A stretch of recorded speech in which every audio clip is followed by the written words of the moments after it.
She stood alone in the rain, clutching her children, facing a tribe demanding justice for a terrible crime her husband committed. She made an impossible offer, but the Apache chief's response would change everything. Thank you so much for watching and for all your comments. Let me know at the end if you liked the story, and where you're watching from, and why you're following this. The rain fell in heavy sheets across the New Mexico territory, turning the red earth into rivers of mud that snaked between the scattered adobe buildings of Fort Selden. It was the autumn of 1872, and the frontier settlement stood as a fragile barrier between two worlds that could never quite understand each other. Sarah Mitchell stood at the edge of the fort's wooden palisade, her wheat blonde hair plastered against her face, her simple cotton dress soaked through and clinging to her slender frame. In her arms, she held her 3-year-old daughter Emma, while her 5-year-old son Thomas gripped her skirt with small, trembling fingers. The soldiers behind her shifted uncomfortably, their rifles held at the ready but their faces showing clear reluctance. Captain William Hartley, a gruff man with a thick mustache and eyes that had seen too much bloodshed, stood beside her with his hand raised in a gesture meant to halt the approaching Apache warriors. But Sarah knew the truth that the captain refused to accept. This was not a raid. This was justice in the eyes of those who had been wronged. 3 days earlier, her husband James Mitchell had led a group of drunken settlers in an attack on an Apache camp while the warriors were away hunting. The camp had been filled with women, children, and elders. 7 had died. James and his companions had claimed they were avenging earlier raids, but Sarah knew better. She had seen the greed in her husband's eyes when he spoke of the Apache silver and the land they occupied. She had begged him not to go, had warned him that innocent blood would demand payment, but he had struck her across the face and told her to mind her place as a woman. Now James and his 5 companions stood bound in the center of the fort's courtyard, guarded by soldiers who looked as though they wished they could be anywhere else. The territorial governor had sent word that the men should be held for trial, but everyone knew that white men were rarely convicted for crimes against Indians. Everyone also knew that the Apache would not wait for the white man's justice. The line of Apache warriors approached slowly, deliberately, their horses picking careful paths through the mud. At their head rode a man who commanded attention without effort. Nahilzai was his name, which meant he who speaks with thunder in his language, though the soldiers called him Chief Black Eagle for the feathers he wore in his long dark hair.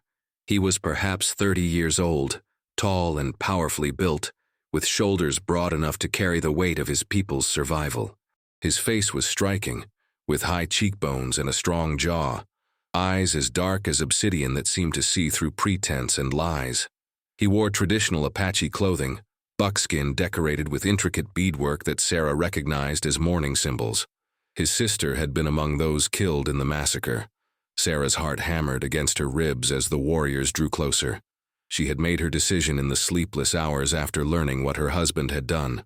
She could not change the past, could not bring back the dead, but she could offer herself in place of the man she had once promised to honor. Perhaps, she had thought in her desperation, the Apache would accept one life for the many that had been taken. Perhaps they would spare James for the sake of the children who would otherwise be orphaned. But as she had prepared to make her plea, a deeper truth had crystallized in her mind. James Mitchell was not worthy of such sacrifice. He had shown no remorse, had laughed with his companions about the savages they had killed, had boasted that no Indian court could touch them. Sarah's sacrifice would not be for him, she had realized. It would be for her children, and for the principle that someone from the white settlement should acknowledge the terrible wrong that had been done.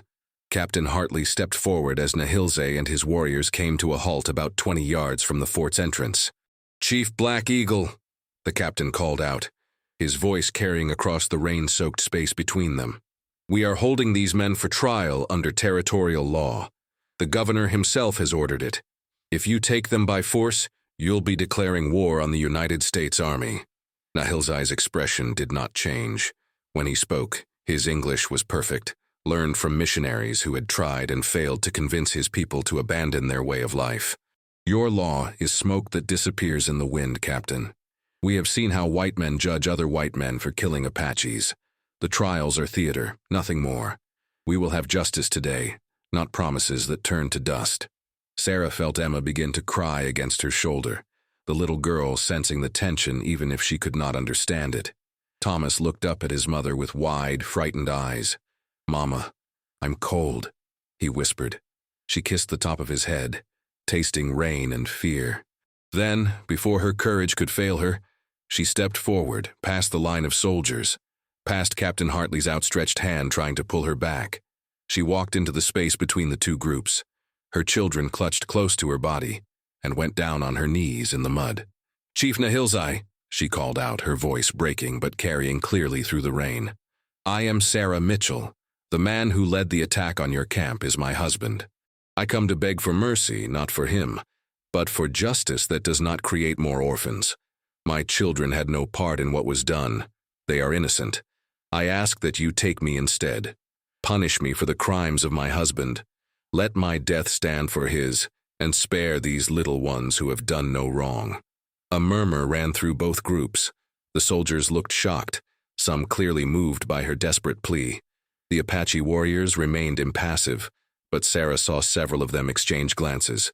Nahilzai sat perfectly still on his horse, his dark eyes fixed on her with an intensity that made her feel as though he could see directly into her soul. "Sarah, get back here," Captain Hartley shouted. "You don't know what you're doing." But Sarah kept her gaze locked on Nahilzai. The rain continued to fall, soaking through to her skin, but she did not move. Emma's crying had subsided into small hiccups against her shoulder. Thomas pressed closer to her side, his small body shivering. Finally, after what felt like an eternity, Nahilzai dismounted. He walked toward Sarah with the fluid grace of a predator, each step deliberate and controlled. The soldiers tensed, fingers tightening on their rifles, but he paid them no attention. He stopped directly in front of Sarah, towering over her kneeling form. "You offer yourself for a man who does not deserve such loyalty," Nahilzai said quietly, his voice deep and resonant. "I watched you these past days, white woman. I saw how your husband treats you. I heard him boast about killing my people. Why would you die for such a man?" Sarah raised her eyes to meet his, and in that moment, something passed between them that neither could have named. "Not for him," she said, her voice steady now despite her fear. "For them." She shifted slightly, indicating her children. "And because someone must acknowledge that what was done to your people was evil. Someone must stand and say that their lives mattered, that their deaths were not nothing. If my blood can speak that truth, then let it be spilled." Nahilzai studied her for a long moment, his expression unreadable. Then he did something that shocked everyone present. He reached down and gently lifted Emma from Sarah's arms. The little girl, too surprised to protest, looked up at the Apache chief with wide blue eyes. He examined her face carefully, then shifted his attention to Thomas, who tried to hide behind his mother, but could not escape that penetrating gaze. "Your mother is braver than any warrior I have known," Nahilzai said to the children, though Sarah suspected his words were meant for everyone to hear. "She stands in the rain and offers her life for those she loves. This is true courage." He handed Emma back to Sarah, then spoke in Apache to his warriors.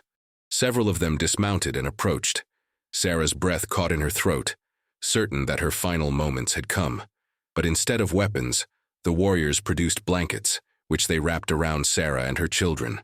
Nahilzai turned to address Captain Hartley and the assembled soldiers.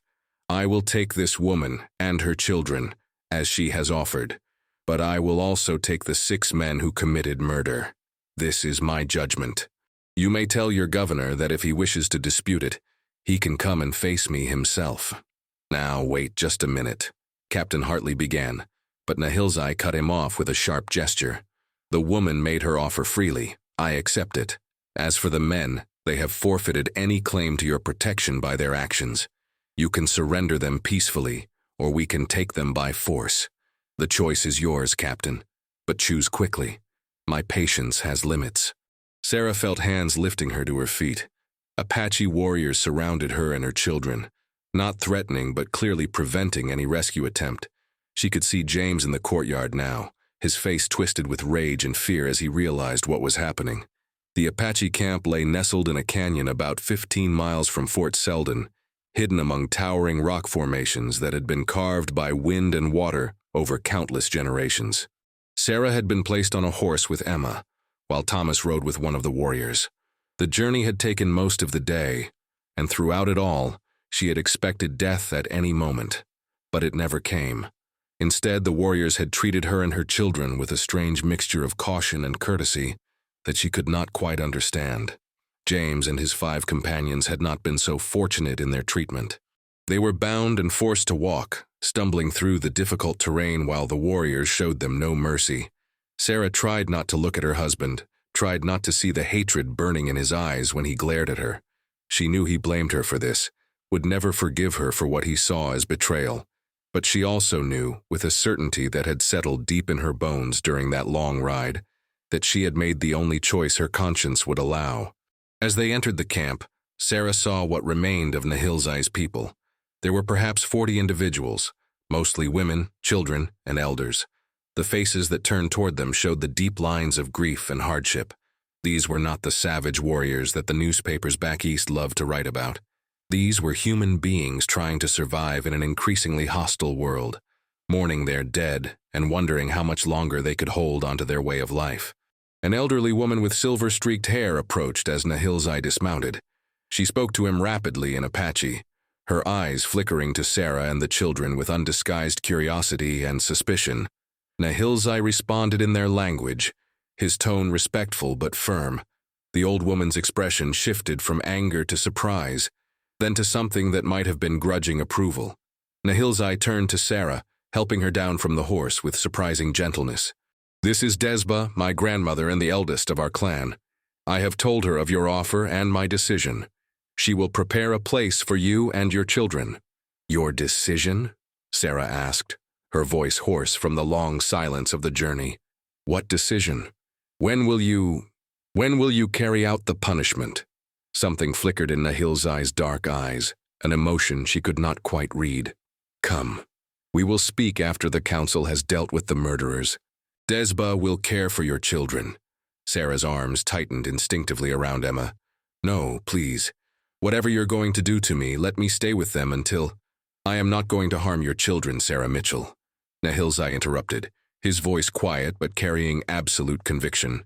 "You have my word, which among my people is not given lightly. They will be safe, but what is about to happen is not something they should witness. You are their mother. Surely you understand this." Sarah looked into his eyes and saw truth there, though she could not explain how she knew it. Slowly, reluctantly, she allowed Desba to take Emma from her arms. Thomas clung to her skirt, and she knelt down to his level, fighting back tears. "Thomas, my brave boy, you must go with this grandmother now. She will keep you and Emma safe. Can you do that for Mama? Can you be strong and take care of your sister?" The little boy's lower lip trembled, but he nodded. "Are the Indians going to hurt you, Mama?"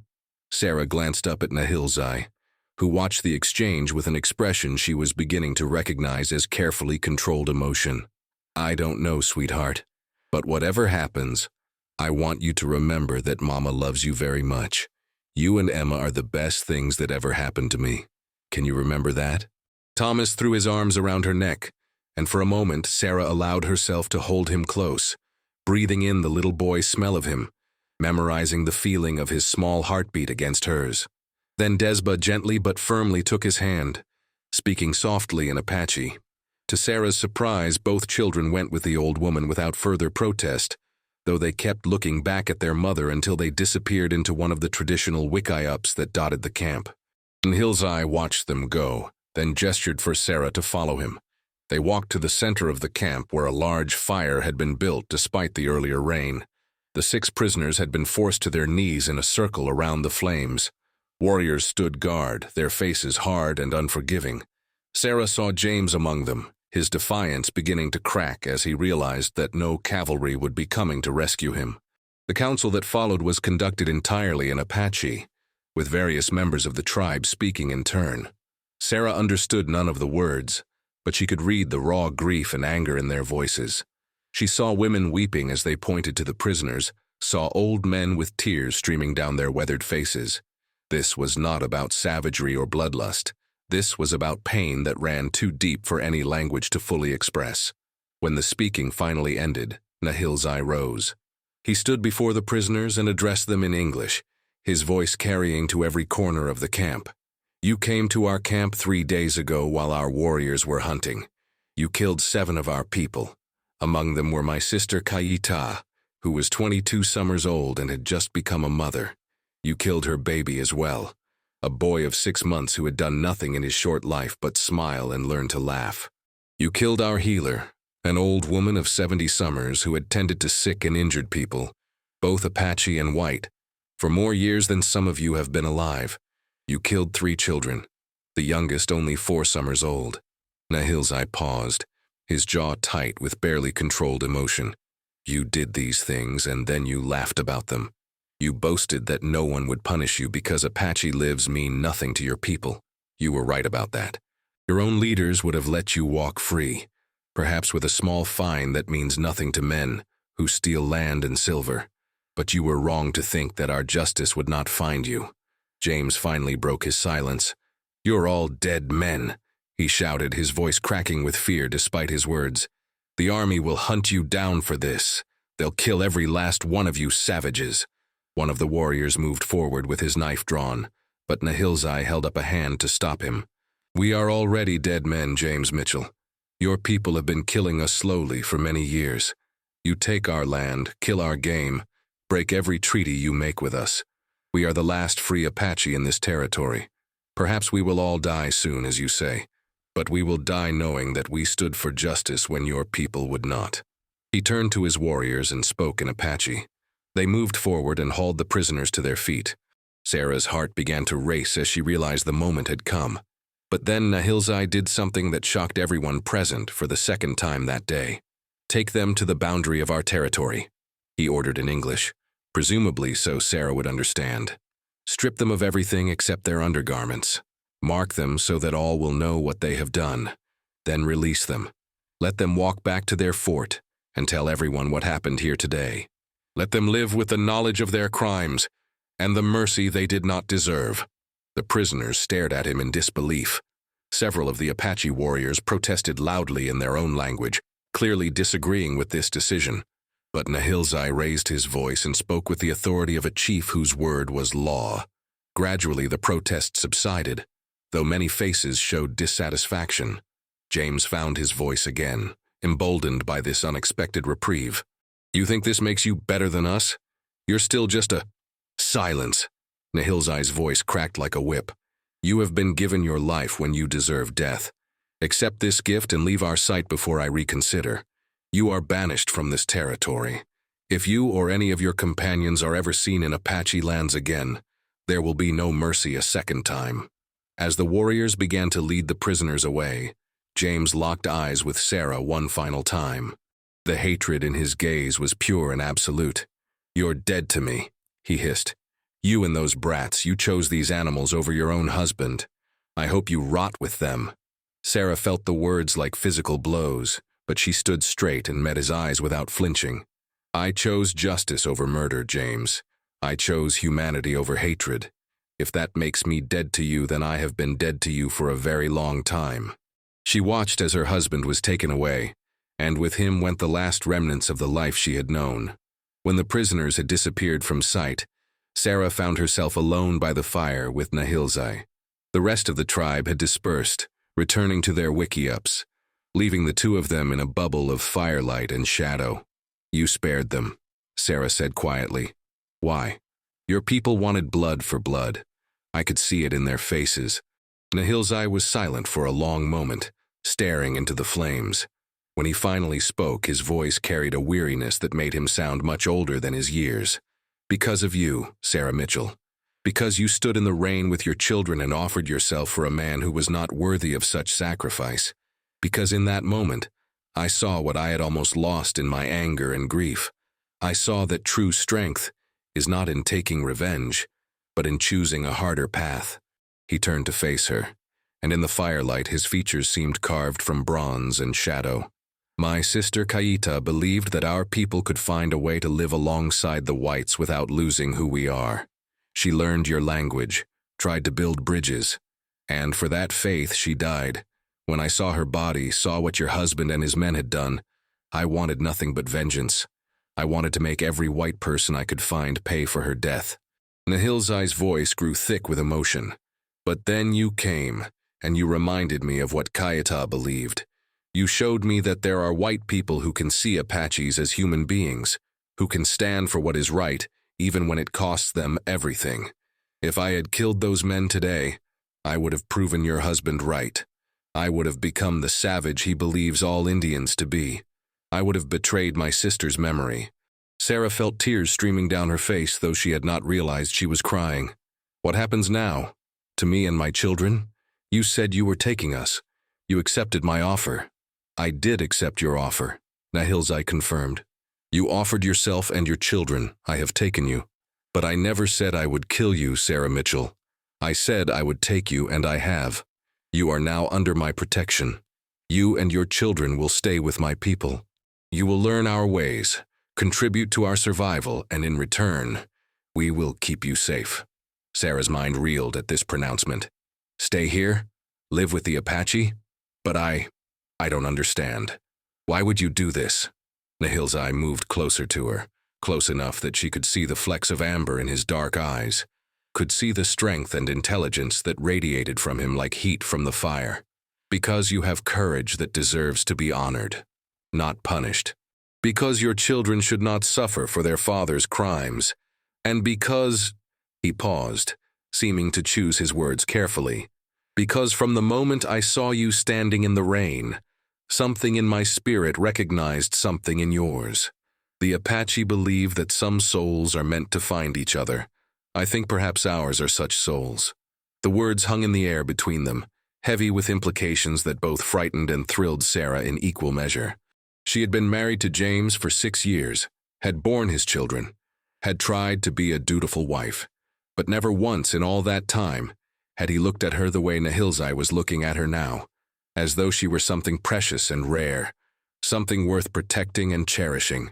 I don't know how to be Apache, she whispered. Then you will learn, Nahilzai said simply. Desba will teach you. The other women will teach you. And I will teach you. We do not expect you to forget who you were, Sarah. We ask only that you become part of who we are. The weeks that followed transformed Sarah's understanding of everything she had believed about the world and her place in it. Living among the Apache was nothing like the stories she had heard at Fort Selden, where Indians were portrayed as mindless savages incapable of civilization or compassion. Instead, she discovered a culture rich with wisdom, bound by codes of honor that many white men would never understand, and sustained by a connection to the land that ran deeper than anything she had experienced in her former life. Desba became her primary teacher, and despite the language barrier and the old woman's initial skepticism, a bond gradually formed between them. The Apache grandmother showed Sarah how to prepare food, using methods passed down through countless generations, how to preserve meat and gather edible plants from the harsh desert environment, how to repair clothing, and create beautiful beadwork that told stories without words. Emma and Thomas took to their new life with the adaptability of children, learning Apache words faster than their mother, and playing with the other children as though they had always belonged. But it was Nahilzai who occupied Sarah's thoughts during the quiet moments between tasks, during the long evenings when the camp gathered around fires to share meals and stories. He was unlike any man she had ever known. Where James had been quick to anger and free with his fists, Nahilzai possessed a strength that never needed to prove itself through violence. He led his people not through fear, but through wisdom earned from years of protecting them against impossible odds. He was gentle with the children, respectful toward the elders, and treated the women of his tribe as valued equals whose counsel mattered in important decisions. And he watched Sarah with an intensity that made her breath catch in her throat whenever their eyes met across the fire. It was not the possessive, hungry look that James had given her in the early days of their marriage, before indifference and contempt had replaced whatever attraction he had felt. This was different. This was a man seeing a woman, truly seeing her, recognizing her strength and her fears, her hopes and her sorrows, and finding all of it worthy of his attention. One evening, about a month after their arrival at the camp, Sarah was sitting outside the wickiup that had been assigned to her and her children, working on a basket that Desba had taught her to weave. The sun was setting, painting the canyon walls in shades of orange and deep red that took her breath away. Emma and Thomas were playing with a group of Apache children nearby, their laughter mixing with the calls of birds settling in for the night. Nahilzai approached, moving with that characteristic quiet grace that still sometimes startled her. "May I sit with you?" he asked in English. He had been teaching her Apache, but he also seemed to enjoy their conversations in her native language, perhaps because it gave them a private space where others could not easily follow. "Of course," Sarah replied, her heart beginning to beat faster as he settled onto the ground beside her. He was close enough that she could feel the warmth radiating from his body, could smell the mixture of sage and leather, and something uniquely him that had become achingly familiar. They sat in companionable silence for a few moments, watching the children play. Then Nahilzai spoke, his voice quiet and thoughtful. "You have adapted well to our ways, Sarah. Better than I expected, if I am honest. Desba tells me you have a gift for the healing arts. She says you have gentle hands and a calm spirit that soothes the sick." Sarah felt herself flush with pleasure at the compliment. "Your grandmother is a patient teacher, and your people have been far kinder to me than I had any right to expect. I am grateful. Gratitude is not what I seek from you," Nahilzai said, turning to look at her directly. The setting sun illuminated his profile, highlighting the strong lines of his face and the intelligence in his dark eyes. "I want to speak with you about something important, Sarah. Something I have been thinking about since the day you came to our camp." Sarah set down her basket, giving him her full attention. Her mouth had gone dry, and she found herself both hoping and fearing what he might say next. Nahilzai seemed to gather his thoughts, choosing his words with the same care he brought to all important matters. "Among my people, when a man wishes to take a woman as his wife, there are traditions that must be followed. He must prove himself worthy through deeds that benefit the tribe. He must seek the approval of her family, or, in the absence of family, the elders who speak for her. He must offer gifts that demonstrate his ability to provide and protect." He paused, his gaze searching Sarah's face. "But your situation is different from any our people have encountered before. You came to us already married under white law, though your husband has declared you dead to him. You have children who need a father to guide and protect them, and you are not Apache by birth, though you have worked hard to learn our ways and earn your place among us." Sarah's heart was hammering so hard she was certain he could hear it. "What are you saying, Nahilzai?" "I'm saying that I wish to court you, Sarah Mitchell. I wish to show you that not all men are like the one you left behind at the fort. I wish to be a father to Emma and Thomas, to teach them the skills they will need to survive in this harsh land, and to treat them as my own blood. And I wish, if you will allow it, to eventually make you my wife according to both Apache tradition and your own people's customs, so that no one can ever question your place at my side." The words hung in the air between them, momentous and terrifying and wonderful all at once. Sarah felt tears prick her eyes, but they were not tears of sorrow. For the first time in years, perhaps for the first time in her entire life, she felt truly seen and valued by a man who wanted her not as property, but as a partner. "I was married to James for 6 years, she said softly, needing him to understand. "For most of that time, I was invisible to him except when he wanted something or when I displeased him. He never asked what I thought or how I felt. He never cared about my dreams or fears. I was just there, a piece of furniture in his house, useful for cooking and cleaning and bearing children." Sarah looked down at her hands, rough now from work but stronger than they had ever been. "I am not sure I know how to be courted, Nahilzai.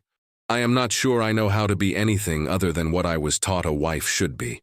Quiet, obedient, grateful for whatever scraps of attention or kindness come my way."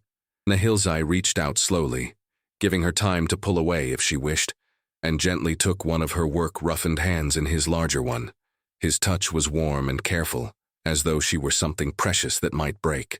"Then let me teach you, as Desba has taught you our other ways. Let me show you what it means to be valued as an equal, to have your voice heard and respected. Among the Apache, a strong woman is not something to be feared or suppressed. She is celebrated. Her wisdom guides the tribe just as surely as the wisdom of the men." He squeezed her hand gently. "I have watched you with your children, Sarah. I have seen how you protect them while also teaching them to be brave. I have watched you learn our language and our customs without complaint, even when I know it has been difficult. I have seen you tend to the sick with a gentleness that brings comfort, even when we have no medicine to offer. You are strong in ways that matter. You are worthy of being cherished, not merely tolerated. Sarah felt something crack open inside her chest, some wall she had built around her heart to protect it from further damage. Tears spilled down her cheeks and she did not try to hide them. "Yes," she whispered. "Yes, I would like that.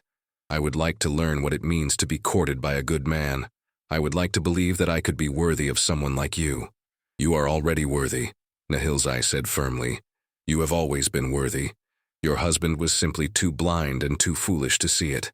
He released her hand and stood, offering his hand to help her to her feet. When she was standing, he did not immediately let go. Instead, he looked down at her with an expression so tender it made her heart ache. "There is something else I must tell you, Sarah. Something you should know before we begin this journey together." "What is it?" Sarah asked, suddenly fearful that he might be about to reveal some insurmountable obstacle. 3 days ago, scouts brought word from Fort Selden. Your husband, James Mitchell, has left the territory. After what happened here, after being marked and released, he became a laughingstock among the other settlers. Men he thought were his friends mocked him for being bested by Indians, for having his wife choose the Apache over him. He could not bear the shame. He sold what property he had and took the first stage east. The scouts say he has returned to Missouri, where he came from originally. Nahilzai paused, his thumb tracing small circles on the back of Sarah's hand.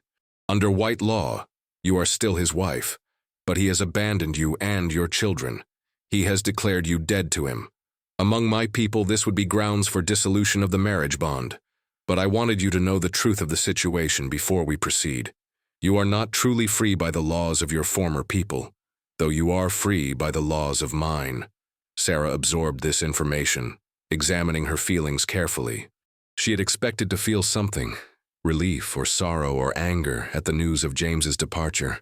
But what she actually felt was simply a door closing on a chapter of her life that had brought her little but pain and disappointment. "I am free in the ways that matter," she said finally. "Free to choose my own path. Free to build a life based on respect rather than obligation. James Mitchell may still be my husband in the eyes of the law, but he has not been my husband in any meaningful sense for a very long time." She looked up at Nahilzai, and in his eyes she saw understanding and acceptance. "I want to move forward, not backward. I want to build something new with you if you will have me despite the complications." "The complications do not matter to me," Nahilzai assured her. "What matters is that we face the future together, with honesty and courage.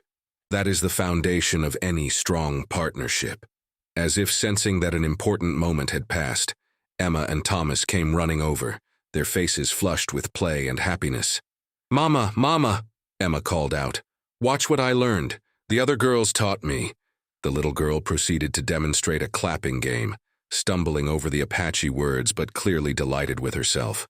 Thomas stood close to Nahilzai, looking up at the tall Apache chief with something approaching hero worship.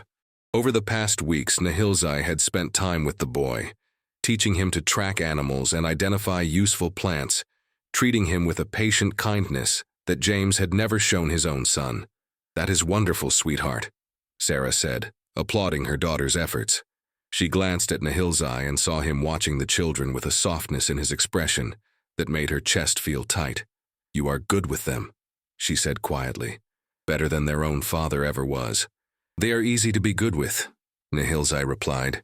"They have brave hearts and curious minds. They will grow into strong adults if they are given the right guidance." The winter months brought unexpected challenges that tested the strength of the Apache camp and the growing bond between Sarah and Nahilzai. The territorial government, emboldened by rumors that the Apache were harboring a white woman and her children, sent patrols deeper into traditional Apache lands than ever before. Twice the camp had to relocate quickly, packing everything they owned onto horses and travois and moving through treacherous mountain passes to stay ahead of the soldiers. During these difficult times, Sarah saw the true measure of Nahilzai's leadership. He never panicked, never showed fear to his people even when she could see the worry in his eyes during their private moments together. He made decisions swiftly but wisely, always considering the welfare of the weakest members of the tribe first. And he showed Sarah a respect that transformed her understanding of what partnership between a man and woman could be, asking her opinion on important matters and genuinely listening when she spoke. Their courtship deepened through shared hardship and small moments of tenderness. Nahilzai brought Sarah gifts as Apache tradition demanded, but they were not the usual offerings.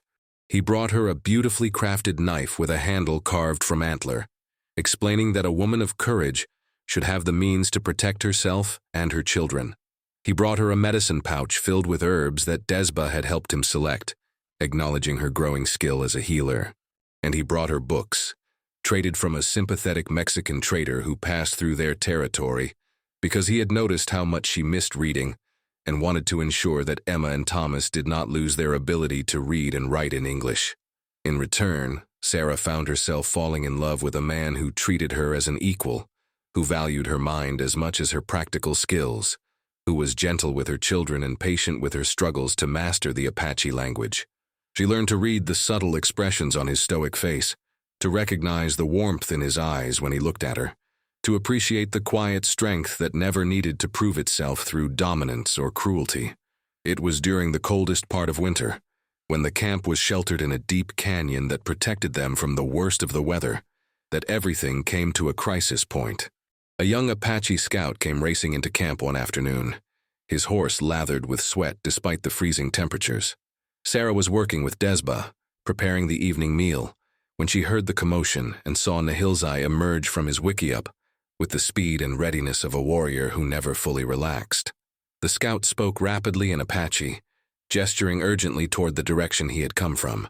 Sarah's command of the language had improved significantly, and she caught enough words to understand the basic message. Soldiers, many of them, moving toward the canyon from two directions. They were being surrounded. Nahilzai immediately began issuing orders. Warriors ran to gather weapons and prepare defenses. Women began packing essential supplies, ready to flee if necessary. But Sarah could see from the grim set of Nahilzai's jaw that flight might not be possible this time. The soldiers had chosen their approach carefully, cutting off the most obvious escape routes. Sarah made her decision in an instant. She grabbed Emma and Thomas, holding them close as she approached Nahilzai. He was conferring with his senior warriors, studying the layout of the canyon and debating their options. When he saw her approaching, something flickered in his eyes. Fear, perhaps, or the knowledge of what she was about to say. "Let me go to them," Sarah said before he could speak. "Let me take the children and go meet the soldiers. I can tell them that we are here peacefully, that you have done nothing wrong. I can convince them to leave you alone." "No." The word came out flat and absolute. Nahilzai dismissed his warriors with a gesture and turned his full attention to Sarah. "I will not allow you to put yourself in danger. You know how soldiers are. They will not care about your words. They may harm you or take you and the children by force." "They will not harm a white woman and her children," Sarah argued, though she was not entirely certain of that herself. "But they will kill Apache warriors without hesitation. Nahilzai, please, let me try. I cannot stand by and watch more of your people die when I might be able to prevent it." Nahilzai's expression was torn between admiration for her courage and frustration at her willingness to risk herself. "You do not understand what you are asking. If you go to them, they may not let you return. They may take you back to the fort, back to the world you left behind. Is that what you want? To return to a life where you are considered property, where your voice means nothing?" Sarah reached up and placed her hand against his cheek, a gesture of intimacy that would have shocked her former self, but now felt as natural as breathing. "What I want is to protect the people I have come to love. What I want is to ensure that Emma and Thomas grow up in a world where they have seen courage and compassion, not just violence and hatred.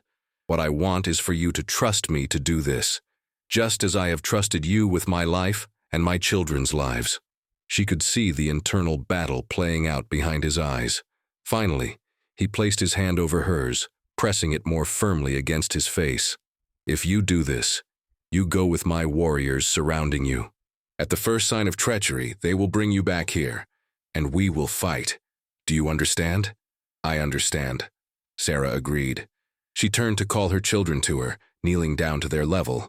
They had grown so much in the months since coming to the Apache camp, Emma now able to speak simple sentences in Apache, and Thomas becoming skilled at tasks that would have been impossible for a boy his age in the white world. Emma, Thomas, I need you to be very brave right now. We are going to go talk to some soldiers from the fort. I need you to stay close to me and do exactly as I say. Can you do that? Both children nodded, their faces serious. They had learned to trust their mother's judgment, had seen her navigate impossible situations with grace and strength.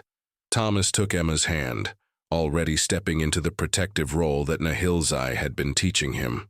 The journey to meet the approaching soldiers took less than an hour. Sarah rode on horseback with Emma, while Thomas rode with one of the warriors. They were flanked by a dozen Apache fighters who kept their weapons ready, but not openly threatening. As they rounded a bend in the canyon, Sarah saw the blue uniforms of the cavalry arranged in formation, perhaps 50 strong, with a captain she recognized from Fort Selden at their head. Captain William Hartley's eyes widened when he saw Sarah approaching. He raised his hand to halt his men, clearly surprised by this development. Sarah rode forward slowly, stopping about 20 yards from the military formation. She could feel the tension crackling in the air like electricity before a lightning strike. "Captain Hartley," Sarah called out, her voice steady despite the fear coursing through her veins. "I ask that you and your men turn back and leave this place in peace." The captain urged his horse forward a few paces, studying Sarah with a mixture of concern and confusion. "Mrs. Mitchell, good Lord, we thought you were dead or being held captive. We have orders to rescue any white hostages and to bring the Apache chief to justice for kidnapping." "I am not a hostage, Captain," Sarah replied firmly. "I am here by my own choice. Chief Nahilzai and his people have treated me and my children with nothing but kindness and respect. We are not prisoners. We are guests who have chosen to remain." Murmurs ran through the ranks of soldiers. Captain Hartley's face darkened with anger or perhaps embarrassment. "Mrs. Mitchell, I don't know what these savages have told you or what threats they have made, but you are clearly not in your right mind. Your husband, my husband, abandoned me and declared me dead to him," Sarah interrupted. "He left the territory months ago and has no claim on me or my children any longer. I am making my own choices now, Captain, and I choose to remain with the Apache. I ask you to respect that choice and withdraw your men." The captain shook his head stubbornly. "I cannot do that, ma'am. I have my orders, and even if what you say is true about your husband, you cannot simply live among hostile Indians. It is not proper. It is not safe. I must insist that you come with us, for your own protection and the protection of your children." Sarah felt the Apache warriors tense around her, sensing the situation deteriorating. She had to act quickly before violence erupted. "Captain Hartley, I understand that you think you are doing the right thing, but I am telling you, as clearly as I can, that I do not wish to be rescued. I am asking you, as one human being to another, to respect my choice and leave us in peace. These people have harmed no one.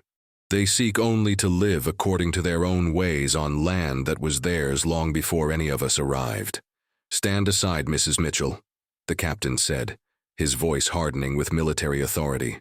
"We are taking you and your children into protective custody, whether you agree or not, and we are arresting the Apache chief and any warriors who resist. Those are our orders from the territorial governor himself."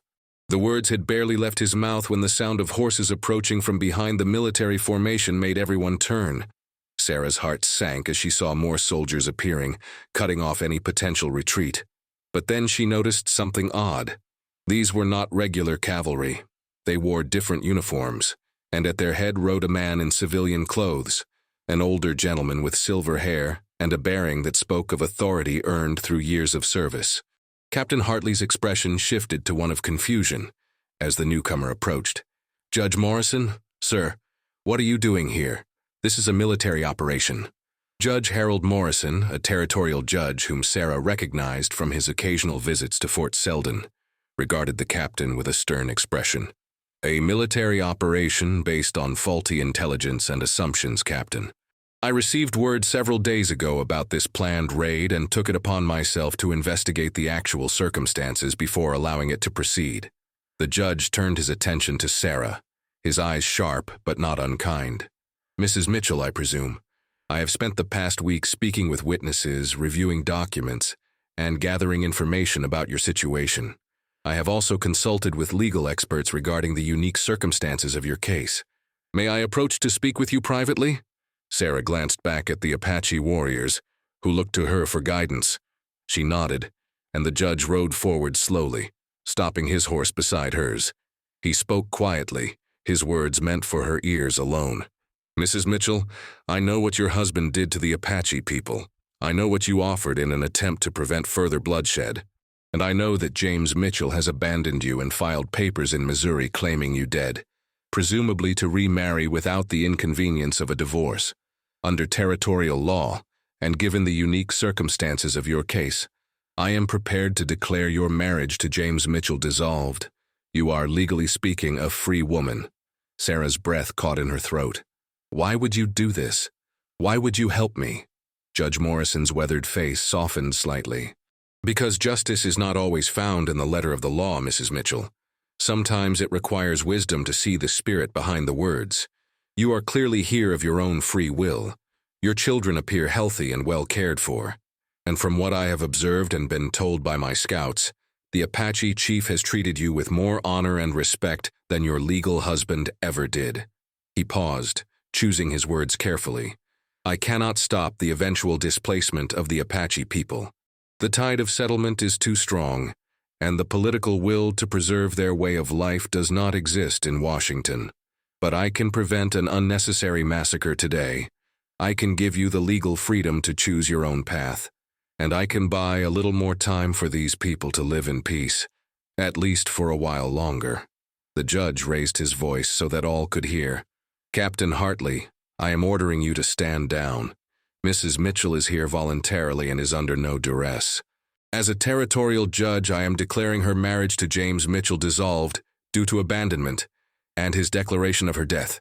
She is free to make her own choices regarding her residence and the raising of her children. You and your men will return to Fort Selden immediately. Captain Hartley looked as though he wanted to argue, but the judge's authority superseded his orders. Reluctantly, he gave the command for his troops to withdraw. As the soldiers began to turn their horses and prepare to leave, the captain fixed Sarah with a hard stare. You are making a terrible mistake, Mrs. Mitchell. These Indians will bring you nothing but sorrow. Sarah met his gaze without flinching. With respect, Captain, the only sorrow I have known came from living among people who claimed to be civilized, but treated kindness as weakness and compassion as foolishness. I will take my chances with people who value honor and truth. As the military column retreated, Judge Morrison tipped his hat to Sarah. I wish you well, Mrs. Mitchell, I truly do. The world is changing, and not always for the better. But perhaps there is still room in it for people who dare to choose love over fear, understanding over hatred. He glanced toward the Apache warriors with something that might have been respect. Tell your chief that he has at least one friend in the territorial government. It may not count for much in the end, but it is something. With that, the judge turned his horse and followed the departing soldiers, leaving Sarah and the Apache warriors alone in the canyon. The tension that had filled the air slowly dissipated, replaced by a sense of relief so profound that Sarah felt almost dizzy with it. Thomas and Emma, who had been remarkably quiet and brave throughout the entire encounter, finally released the fear they had been holding and began to cry. Sarah gathered them close, murmuring soothing words while her own tears of relief streamed down her face. The warrior escorting them signaled that it was safe to return to camp, and they began the ride back. When they arrived, Nahilzai was waiting at the entrance to the canyon, his face drawn with worry that transformed into relief when he saw them all safe. He strode forward and helped Sarah down from her horse, his hands lingering on her waist for a moment longer than necessary. What happened? He demanded. We heard no shots, saw no signs of battle. Did they simply leave? Sarah explained everything that had transpired, including Judge Morrison's intervention and the legal dissolution of her marriage to James. As she spoke, she watched Nahilzai's expression shift from concern to wonder, to something deeper and more profound. When she finished, he was quiet for a long moment, his dark eyes searching her face. Then, in front of the entire assembled tribe, he did something that made Sarah's heart feel as though it might burst from her chest. He went down on one knee before her, taking her hand in both of his. "Sarah Mitchell, you have proven yourself to be a woman of extraordinary courage and wisdom. You have adapted to our ways, while maintaining the best of your own. You have shown my people that not all whites are enemies, and you have shown me what it means to find a true partner in this life. I asked before if I could court you, and you agreed. Now I ask for more. Will you marry me according to both Apache tradition and the laws of your people? Will you stand beside me as my wife and my equal? Will you allow me to be a father to Emma and Thomas, and to any other children we may be blessed with? Will you build this new life with me, knowing that it will not be easy but trusting that we will face whatever comes together?" Sarah looked down at this remarkable man kneeling before her, this chief who commanded warriors, but was not too proud to humble himself for love. She thought of the journey that had brought her to this moment, from standing in the rain at Fort Selden, to finding a home among people she had been taught to fear.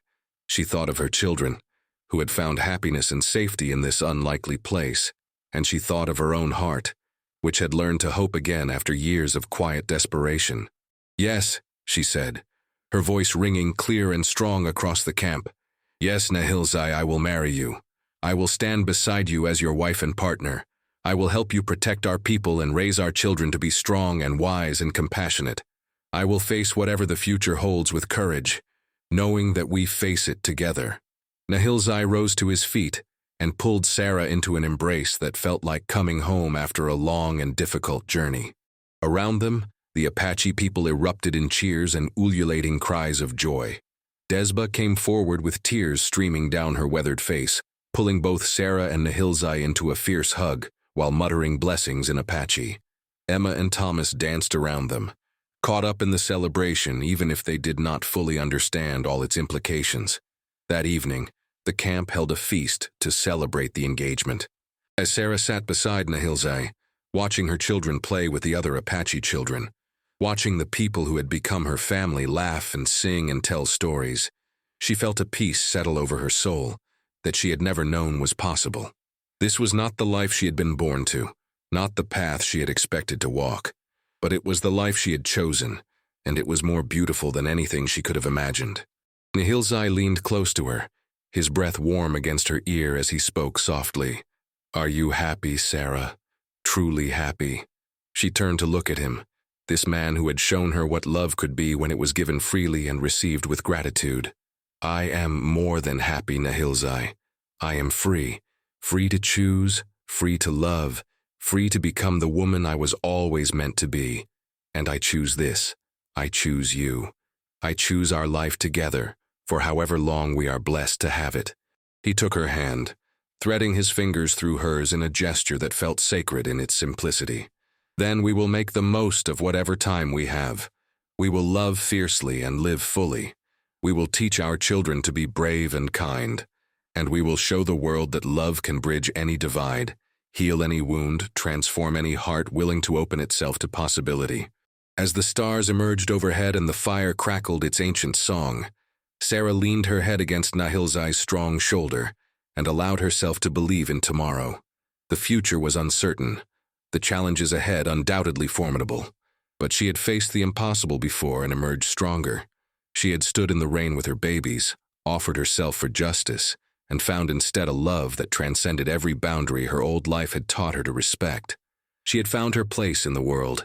She had found her purpose. She had found her heart's true home. And she knew, with a certainty that went beyond reason or logic, that whatever storms might come, she and Nahilzai would weather them together, their love a shelter strong enough to protect not just themselves but all those who depended on them. The Apache camp settled into peaceful sleep under the vast New Mexico sky, and Sarah Mitchell, soon to become Sarah of the Apache, closed her eyes and dreamed of the future she and Nahilzai would build together, a future born from courage, sustained by love, and blessed by the wisdom to choose hope over fear always.